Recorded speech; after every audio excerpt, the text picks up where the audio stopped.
C'est Bétiba qui est l'organisateur de l'Assemblée générale d'évaluation du bilan des activités déroulées en cours de l'année 2025.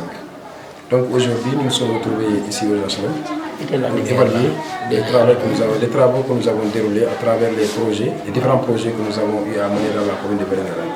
Il s'agit notamment du projet de l'autonomisation des femmes de la commune de Vélingara, le projet de résilience écologique, les projets d'action sociale, en général, l'éducation, la santé, le sport.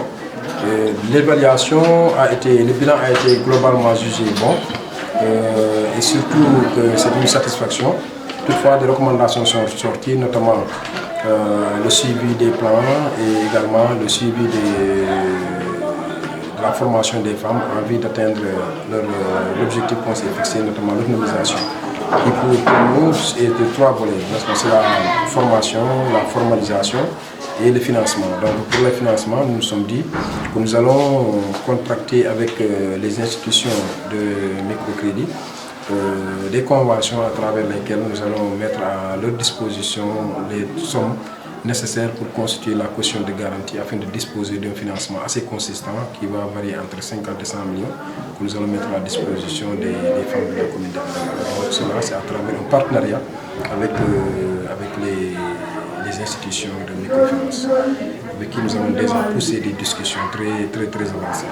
Pour ce qui concerne les projets d'ordre dans le cadre de l'environnement, il s'agit notamment d'une grande félicitation. Toutefois, le taux de réussite est à presque 90% et à plus de 90%.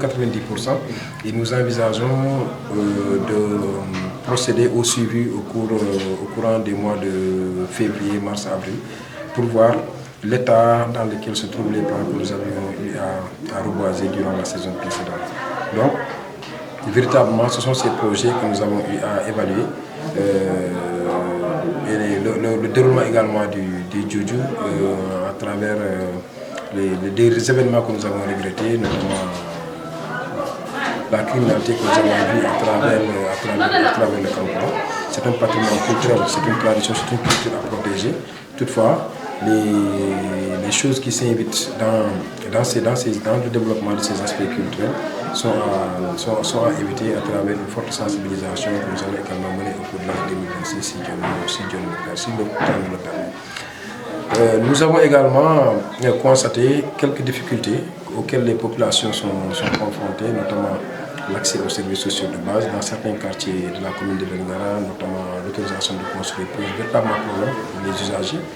Il y a également le problème des titres de droit d'usage que les citoyens se déplorent souvent, qui n'ont pas eu accès quand même à certains services sociaux, notamment les services cadastraux pour leur maison, les papiers de leur maison, comme on l'appelle.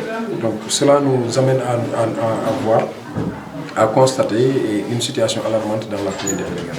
Donc la situation foncière est catastrophique et nécessite véritablement un audit sérieux et sans complaisance de la part des corps de contrôle.